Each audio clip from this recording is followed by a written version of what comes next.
stone. Good morning. Good morning. I wanted to share with you a story of the stone.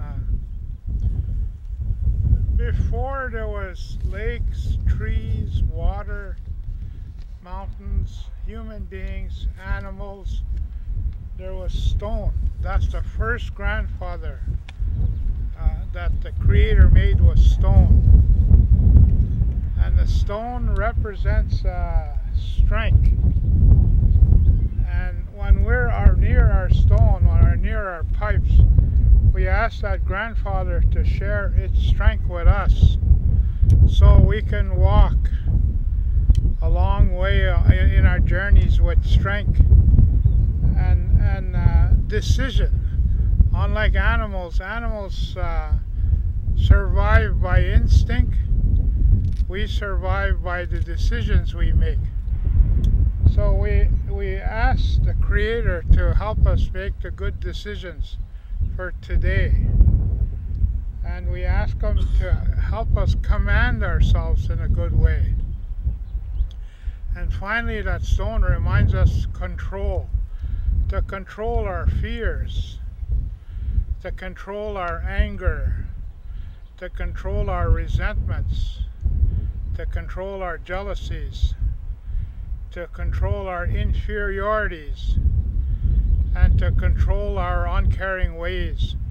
To switch that we call that Windigo spirit. Windigo is the grandfather of fear. And you could see his work all over the world today, where Windigo has taken over. And Nanabush is the good spirit. He guides us to good lives and doing something for our communities, to help our communities. And that's what that rock teaches us. To walk with Nanabush, to walk with goodness and caring, and to walk with good decisions, and to walk with honesty and kindness.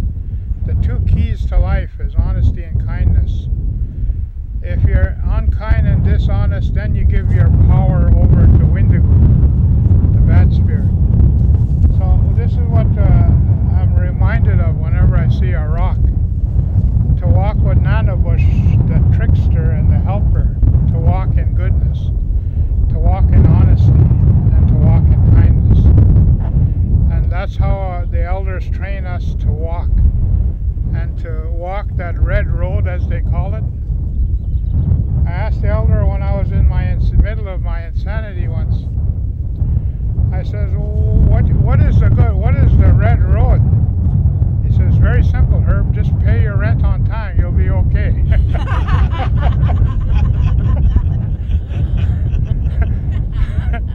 Never mind trying to run away from the landlord, he says, just pay your rent. So that's the red road, he says.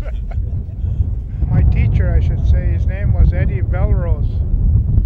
And he says, you know, Herb, he says, when the Jaganash talks about his Bible, he says, but native people says, our Bible is the stone, the animals, the earth, the trees, the fish, and the waters, and the fire.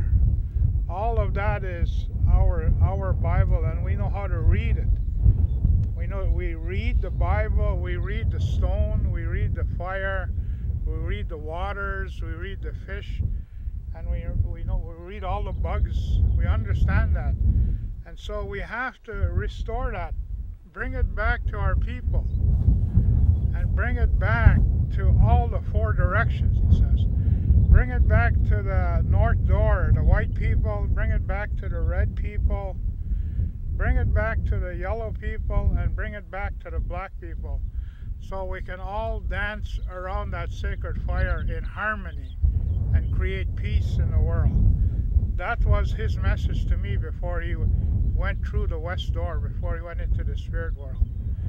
So I'm taking over his responsibilities while I walk Turtle Island, is to bring that message to anybody that wants to listen. Thank you. Miigwech. Could I say something to her? What you said? A man came to visit my mother from Nunavut, and he was a Nago, and he knew my mother knew the story. And while he was talking to my mother, his woman, his companion, his partner, walked with me for a little walk, no further than from here to the house.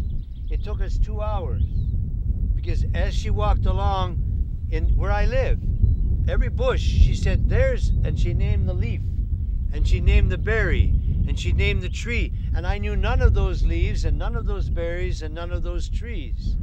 But I lived there with my parents for 20 years. Right.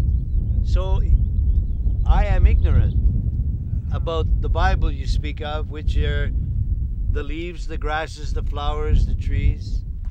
And I guess I'm part of my people. So thanks for the challenge. And in Uganda, there is the study of the language of rocks. And this is a study of the writings of the Creator. Because we said the Creator is the one who left markings and writings on the rocks. So I'm also, supporting you in respect of the rock. The rock is very, very important, in fact, at the center of our spirituality, because we think it embodies the totality of memory, knowledge, and understanding. And you say that, it is, before everything else was, there was the rock. Therefore, it has the longest memory, knowledge, and understanding. For sure. Wow. And then my grandmother said when she was, one day while I was watching her clean a fish, and while she was cleaning that fish, she named every bone, every organ, every piece of scale in her language. And she said that's where our people have to go back to understand that fish, and to understand not only the fish but all its parts in its language. And that's where we need to understand our journey from the water, from the fish, and from those stones. That's part of a Bible study she gave me in her language. She was, I would call her an indigenous biologist. Yeah. She knew that stuff.